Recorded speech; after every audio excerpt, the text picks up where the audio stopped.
Tu veux revenir sur cette intervention de M. Carney, conjointement avec d'autres chefs de gouvernement là, de la France, du Royaume-Uni, pour décrier la situation humanitaire à Gaza.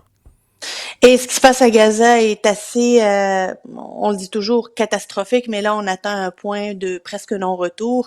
Hier, on a entendu Tom Fletcher, qui est aujourd'hui devenu le chef des affaires humanitaires de l'ONU, dire que dans les 48 heures, s'il n'y a pas d'intervention, pas moins de 14 000 bébés pourraient mourir. 14 000 bébés au courant des 48 prochaines heures. On parle de 2 millions de personnes qui pourraient, qui vivent dans la famine, parce que évidemment depuis le 2 mars dernier, il y a un blocus total de l'aide humanitaire imposé par Israël, par Benjamin Netanyahou, devrais-je dire personnellement. Depuis le 2 mars, il n'y a pas d'aide humanitaire qui rentre, ce qui veut dire il n'y a pas d'eau, il n'y a pas de bouffe, il n'y a pas de médicaments.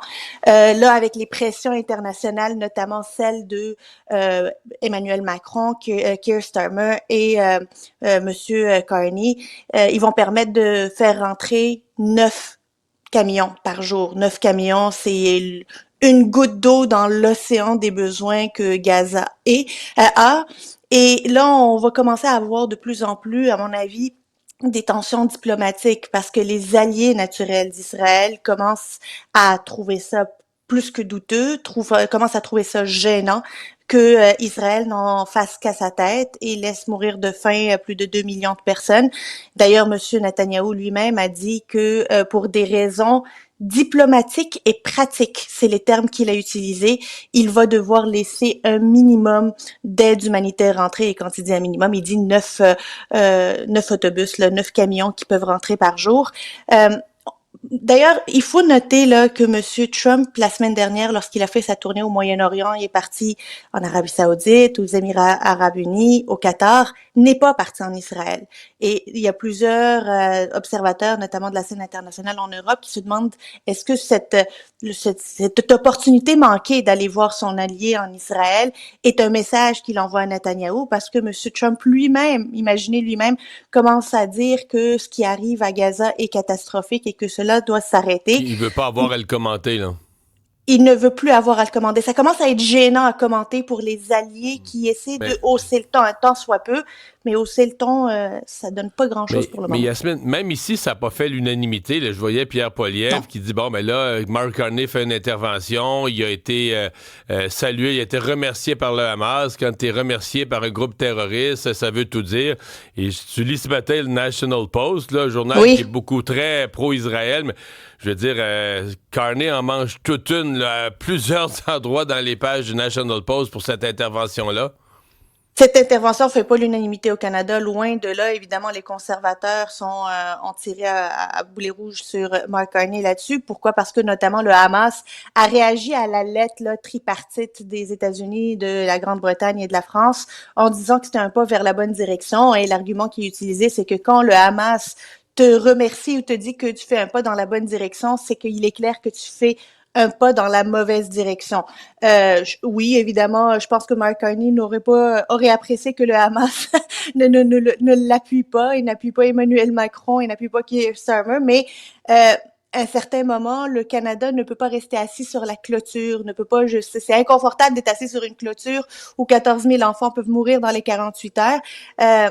Puis, de toute manière, ces communautés-là, puis là, je parle politiquement, on fait campagne aussi contre Mark Carney.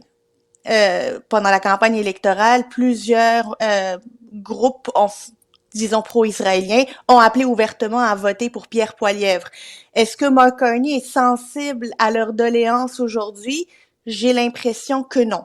À tort ou à raison, j'ai l'impression que non. Puis je pense que c'est important aussi de ne pas lier la lutte en l'antisémitisme ici à une posture un peu plus droite face à ce qui se passe là-bas. Tu sais, on parle souvent de ne pas importer les conflits.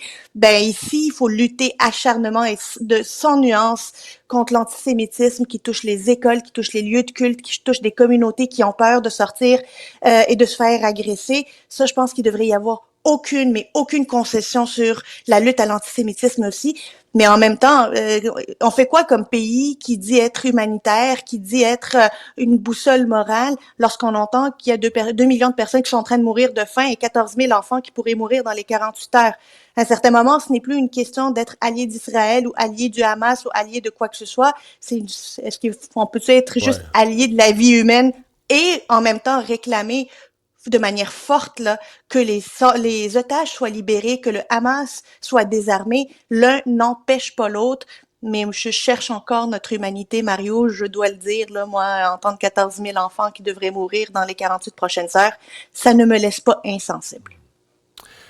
Est-ce que chez nous, Christian Dubé pourrait vraiment là, utiliser le bâillon pour faire adopter rapidement sa loi qui lie performance et rémunération des médecins? Écoute, Mario, il l'a pas exclu hier. La question lui a été posée en scrum, en mêlée de presse. On lui a demandé est-ce que vous pourriez imposer le bâillon? Il a dit je n'exclus rien. Donc c'est sûr qu'à ce stade-ci, il ne peut pas dire qu'il l'exclut parce que sinon il va y avoir un filibuster et finalement ne sera jamais adopté. Alors que lui compte sur les discussions autour de ce projet de loi, pour avoir une arme, là, disons, de destruction massive à la table de négociation. Au même moment, il y a la FMSQ qui lance une campagne publicitaire reprochant à M. Dubé et au premier ministre d'avoir finalement perdu le contrôle de la gestion de la santé. Ils disent de pas avoir de lit, de pas avoir de personnel, pas de matériel, puis qu'on leur demande de faire des miracles et qu'ils devraient commencer par regarder grosso modo leur cours avant de s'attaquer à la cour des médecins spécialistes. Mais la guerre est lancée, on commence à voir les premiers balbutiements de cette guerre-là. Mais je pense, moi, la question qui demeure entière pour moi, je suis pas convaincue que la population ne va pas appuyer les médecins. Euh, Elle les aurait pas appuyés si on était dans un gouvernement qui était hyper populaire, à qui on ne reprochait pas n'importe quoi, qui est pas rendu en velcro où tout s'accroche. Mais aujourd'hui, le gouvernement n'a plus cette force morale, ce courage politique sur lequel il a tellement surfé durant des années pour faire ça. Fait que je me demande s'il y a un tant soit peu de moyens de pression qui puissent de toucher de près ou de loin les services à la population. Est-ce que les soignés, là, les patients vont être du côté des médecins ou du côté d'un gouvernement en perte de vitesse? La question n'est pas aussi tranchée que si on était en début de mandat puis que le gouvernement était en train de surfer sur une popularité et un capital politique qu'il a Hmm. encore l'occasion de dépenser. Ouais. Mais c'est quand même délicat pour les oppositions. Oui. Je comprends que le sport national, là, c'est de taper sur la CAQ qui va mal, là, c'est facile.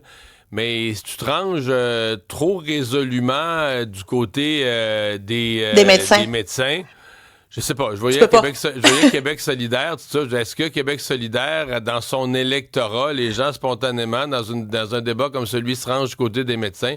Je suis pas si sûr non plus. Donc, tout le monde va avoir à mesurer ses affaires comme il faut dans ce projet de loi. Merci, Yasmine. Bonne journée.